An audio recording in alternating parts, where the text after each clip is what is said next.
Hey guys, it's Katie here. Just wanted to share a few words of encouragement for you guys today, or with you guys today.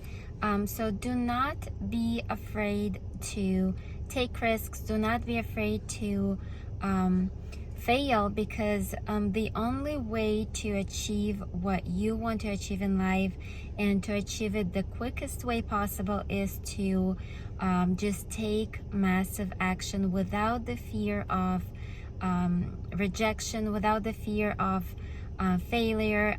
Just go for it. Just take massive action, take risks. There's nothing wrong with taking a little bit of the things that you are afraid to do, or the things that you think is risky.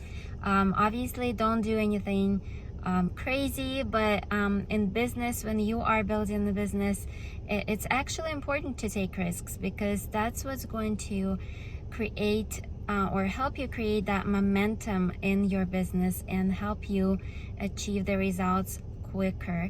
So don't be afraid to take risks. Don't be afraid to fail, because this is what is going to help you achieve the results quicker. If you're not subscribed to my channel yet, I would love to have you as a part of my YouTube family here. And if you haven't checked out my business, my online business lounge yet, where I teach you how to set up and run a successful online business, go ahead and check out the link below to learn more. And I look forward to seeing you guys in my next video. Bye bye.